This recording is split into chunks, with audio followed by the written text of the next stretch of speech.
Le sujet de la vidéo d'aujourd'hui est: la Reconquista de l'Espagne était-elle vraiment une reconquête? Juste pour clarifier un peu le contexte, l'Espagne au Moyen Âge, l'Espagne chrétienne, était un royaume wisigothique après la chute de l'Empire romain. Au début du 8e siècle, l'Espagne a été conquise par les musulmans. C'était en quelque sorte la dernière étape des grandes premières conquêtes arabes. L'Espagne a été presque entièrement conquise. Il y avait un petit groupe de chrétiens qui se sont alors repliés dans les régions montagneuses du nord et ont formé ce qu'on appelle le royaume des Asturies. Et à partir de là, ils ont commencé ce long mais constant processus de reconquête de la péninsule sur les musulmans. Et cela est connu sous le nom de Reconquista. Certaines personnes n'aiment pas cette terminologie. L'objection que vous entendrez est la suivante. D'accord, eh bien, cela ne pouvait pas être une reconquête parce que les conquérants musulmans, les Arabes, ont détruit le royaume wisigothique d'origine. Et quelque chose de nouveau a été établi dans le nord, le royaume des Asturies. Et c'est à partir du royaume des Asturies que ces nouveaux royaumes chrétiens ont évolué. Et ce sont ces nouvelles entités politiques qui ont conquis l'Espagne aux musulmans. Donc la Reconquista était en fait juste une autre conquête de l'Espagne. D'accord, c'est ce que l'on pense. C'est l'objection que vous entendrez parfois, vous savez, quand on parle de la Reconquista et de l'Espagne médiévale. Et je vais commencer simplement en disant, d'accord, vous savez, oui, c'est discutable. Je suppose qu'on pourrait se demander, était-ce vraiment une reconquête ou pas? Au final, ce n'est tout simplement pas important. Le débat n'a pas d'importance. Parce que lorsque vous regardez l'histoire, lorsque vous essayez de comprendre le monde médiéval, ce que vous faites, c'est que vous observez les peuples, les sociétés, les royaumes qui dominèrent à l'époque, et vous essayez de comprendre leur point de vue. Et il faut admettre que dès le début, les chrétiens d'Espagne avaient ce concept. Ils se considéraient comme engagés dans une reconquête. Si l'on regarde les chroniques, les documents créés par les chrétiens espagnols médiévaux, c'est de cela qu'ils parlent. Ils en parlent vraiment. Au IXe siècle apparaissent nos premiers documents sources, tels la chronique d'Alphonse le IIIe. Alphonse le IIIe des Asturies était un dirigeant important de l'un de ces premiers royaumes chrétiens. Et cette chronique que nous avons inclut clairement le langage de la reconquête, ce concept de reconquista. Et encore une fois, vous savez, on le retrouve tout au long de l'histoire. Maintenant, si vous voulez lire des sources anciennes, juste des sources facilement accessibles, du point de vue chrétien et du point de vue musulman.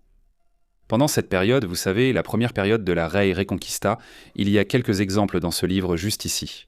Ceci est largement disponible. Vous pouvez l'obtenir à bas prix sur Amazon. Je suis sûr qu'il est utilisé comme manuel dans, vous savez, des cours universitaires qui traitent de l'Espagne médiévale. Mais il s'appelle Ibérie médiévale, lecture de sources chrétiennes, musulmanes et juives. Il contient un extrait de la chronique d'Alphonse le IIIe, ici à la page 39. Donc il y a d'autres choses similaires là-dedans.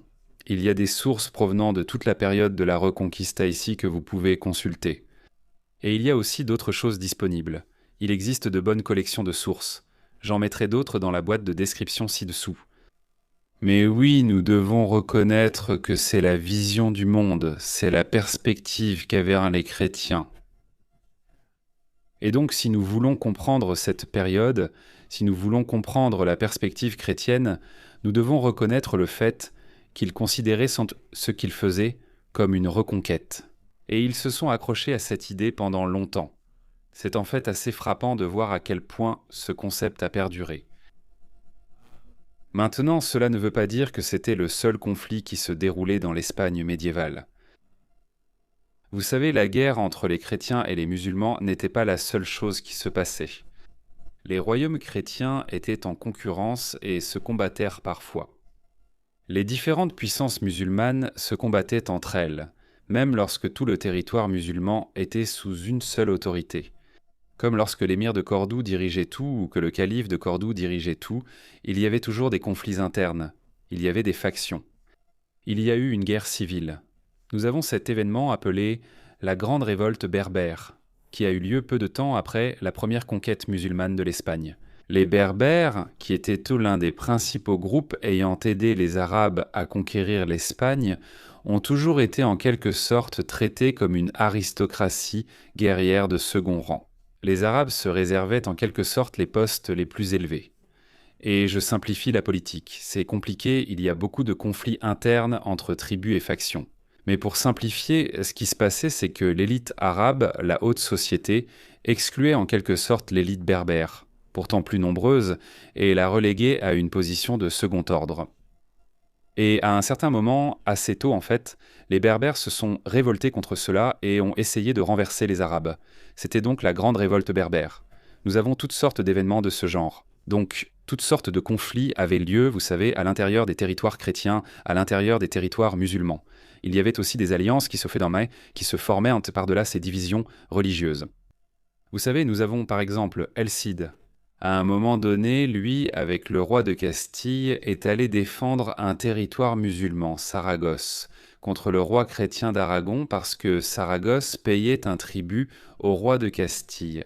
Donc les Castillans se battaient avec les Aragonais pour savoir, vous savez, qui allait recevoir le tribut de cette riche ville musulmane.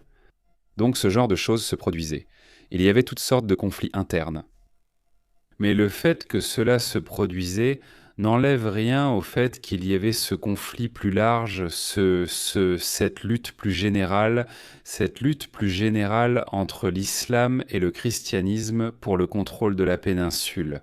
Beaucoup de cela est lié au fait que pendant le Moyen Âge, l'identité était très profondément définie par la religion. Donc, vous savez, d'accord, vous pouviez être castillan ou aragonais, ou, vous savez, peu importe la région chrétienne d'où vous veniez, mais vous étiez chrétien. Et donc, cela primait. C'était pareil pour les musulmans. En fait, nous avons un exemple célèbre de les différents pouvoirs musulmans du Sud qui, parfois, vous savez, faisaient appel à l'aide des musulmans d'Afrique du Nord pour les aider contre les chrétiens. Je crois que c'était l'émir de Séville, une de ces cités-États musulmanes du sud de l'Espagne. Il avait cette citation célèbre où il disait qu'il préférait garder des chameaux pour l'émir du Maroc, plutôt que de s'occuper de porcs pour le roi de Castille. Il faisait simplement une déclaration de loyauté religieuse. Parce que souvent c'était très douloureux, où il n'était pas préférable pour les dirigeants musulmans de ces différentes cités-États musulmanes de laisser entrer les Nord-Africains, car ils auraient alors dû reconnaître que la puissance nord-africaine était désormais leur suzerain. Ainsi les Almohades, les Almoravides, ces différentes puissances berbères nord-africaines allaient alors dominer les parties musulmanes de l'Espagne. Et au mieux, les émirs musulmans de ces villes musulmanes devenaient alors en quelque sorte les vassaux des Nord-Africains. Donc ce n'était souvent pas agréable. Mais au final, ils préféraient que ce territoire soit gouverné par des musulmans. Et on retrouve une attitude similaire chez les chrétiens. Vous savez, oui, les chrétiens pouvaient se battre entre eux, mais au final, ils s'unissaient pour combattre les musulmans dans la plupart des cas.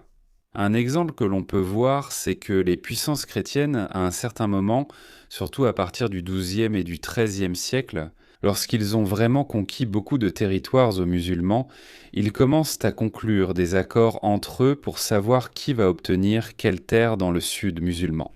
Donc par exemple, disons le roi du Portugal, le roi de Castille, le roi d'Aragon, en quelque sorte les trois grandes puissances chrétiennes. Une fois que nous sommes entrés au Moyen-Âge central, ils se partageaient en quelque sorte les territoires musulmans qu'il restait encore à conquérir. Et disaient, d'accord, tu auras ça, nous on prendra ça, et tu sais, le roi du Portugal aura ça, ce genre de choses. Et encore une fois, c'est en quelque sorte une manifestation de la réalité que cette division religieuse était finalement la division la plus importante au bout du compte. C'est cela qui était le plus déterminant. Bernard Reilly, dans son excellent livre « La lutte entre l'Espagne chrétienne et musulmane », le dit d'ailleurs dès le début de son ouvrage. Il dit que les divisions les plus importantes dans l'Espagne médiévale étaient entre chrétiens, musulmans et juifs. Au-delà, toutes les autres divisions étaient non négligeables. Il y avait cependant des divisions significatives. Étiez-vous castillan, aragonais ou de Cordoue? Peu importe, ces distinctions comptaient donc tout de même. Mais ce que Reilly veut dire ici, c'est qu'au bout du compte, c'était la division la plus large. C'était la division la plus fondamentale. Mais revenons un instant à cette question. La Reconquista était-elle vraiment une reconquête? Je pense qu'il est tout à fait facile de soutenir que c'en était une. Parce que si l'on regarde le royaume des Asturies, Pelayo, qui a fondé le royaume des Asturies après la conquête arabe, il fonde ce minuscule royaume dans les montagnes du nord de l'Espagne. C'est un noble wisigoth. Il rassemble autour de lui d'autres nobles wisigoths réfugiés. Certains chercheurs estiment qu'il s'agissait sans doute d'un mélange de wisigoths, de nobles et d'autres chrétiens, tous de vaillants guerriers. Mais quoi qu'il en soit, il y a cette base initiale. Au début, nous avons effectivement un groupe de la noblesse wisigoth qui est fortement impliqué dans cette première phase, vous savez, de la Reconquista, si c'est bien ce que cela commence à devenir. Et cela nous amènerait à penser qu'il y a de fortes chances que beaucoup des rois chrétiens qui ont ensuite dominé l'Espagne avaient improbablement des origines wisigothes, vous savez, dans leur héritage génétique. Donc on pourrait dire que c'était d'une certaine manière, vous savez, le vestige de ce qu'avait été le royaume wisigothique qui s'affirmait à nouveau. Je veux dire, c'est tout à fait raisonnable. Encore une fois, vous savez, il y a beaucoup de place pour en débattre et en discuter, mais cette possibilité et toute cette ligne d'argumentation existent. Et en plus de cela, nous devons nous demander ce que les chrétiens voulaient vraiment dire lorsqu'ils parlaient de reconquête, lorsqu'ils évoquaient cette idée de reconquista. Parlait-il vraiment simplement de l'ancienne structure de pouvoir wisigothique? Non, ce n'était pas vraiment le cas, c'était juste un aspect de la question. Vous savez, dans la plupart des premiers documents où il parle de ces idées, il mentionne en quelque sorte l'ancien État wisigoth et parle d'une certaine connexion avec cela. Et aussi, le code de loi wisigoth est resté important pour les chrétiens pendant de nombreux siècles après la conquête arabe. Mais en réalité, pour eux, il s'agissait de religion. Leur principal problème avec les conquérants musulmans était le fait qu'ils n'étaient pas chrétiens. C'était à une époque où la religion jouait un rôle crucial dans l'identité de chacun.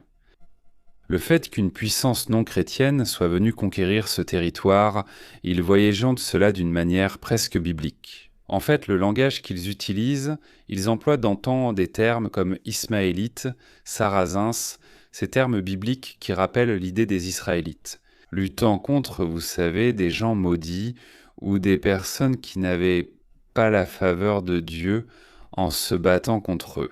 Ces batailles de l'Ancien Testament ont inspiré de nombreuses idées de guerre sainte chez les chrétiens au Moyen Âge. Donc c'est ainsi qu'ils percevaient la conquête arabe. Le grand problème avec cette nouvelle élite dirigeante qui dominait la péninsule, c'était qu'ils n'étaient pas chrétiens. Donc la reconquête était l'idée de rétablir l'ordre chrétien. Donc que ce soit réellement l'ancien régime wisigothique n'était pas aussi important pour eux. Pour eux, il s'agissait de la reconquête chrétienne. Donc de ce point de vue, vous savez, encore une fois, beaucoup de choses dépendent de la perspective. Je pense qu'on peut facilement voir que la Reconquista était bien une reconquête. Pour résumer ici, la reconquête de l'Espagne était-elle réellement une reconquête? Je pense que l'important, c'est que du point de vue des chrétiens, c'en était certainement une. Et si vous voulez comprendre cette période, si vous l'étudiez, vous devez en tenir compte. Et c'est pourquoi le concept de Reconquista est un cadre et une approche tout à fait valable lorsqu'on étudie l'histoire de l'Espagne médiévale. C'est un aspect, n'est-ce pas? Ce n'est qu'un aspect, mais c'est un aspect très important, et c'est quelque chose qu'il faut comprendre. Si vous l'ignorez ou faites comme si cela n'existait pas, vous passerez à côté de nombreux aspects cruciaux de la période et devrez ignorer bien des choses. Vous allez devoir vraiment interpréter les sources et ignorer beaucoup de choses dans les documents sources parce que c'est ainsi que cela a été compris par les personnes concernées. Donc voilà. J'espère que vous avez apprécié la vidéo. Juste une petite annonce. En fait, je fais un partenariat sur Real Crusades History avec quelqu'un qui fait de l'animation, qui est très doué pour les visuels, un gars qui m'a fourni des séquences de jeux vidéo, Alexandre Knight. Il m'a dit récemment, « Et tu sais, je sais que tu voulais intégrer plus de cartes animées dans tes vidéos. Si tu veux faire ça, je pourrais le faire pour toi. » Et j'ai répondu, « Tu sais, j'ai vraiment envie de le faire. D'une certaine manière, j'appréhendais un peu l'idée de devoir apprendre le logiciel pour faire ça. Je ne suis pas vraiment, tu sais, du genre animateur dans ce domaine. Donc oui, j'adorerais que tu fasses donc ça. En fait, j'ai une idée. Et si on collaborait tous les deux et que tu créais toute la présentation visuelle, tu pourrais, tu sais, t'en occuper. Et moi, je pourrais continuer à faire les recherches, la narration et ce genre de choses. Essayons ça. Collaborons sur quelques vidéos de cette façon. Et il a dit, oui, c'est super, donc on verra comment ça se passe. Tu sais, Alexandre est un gars génial, il est très talentueux. Alexandre Knight va m'aider avec des vidéos. Saluez-le de ma part. Et il m'a aussi demandé de vous demander quel type de visuel vous aimeriez voir, des choses que vous pensez être utiles. Faites-lui savoir dans les commentaires ci-dessous. Prenez soin de vous les gars, je vous reparle bientôt.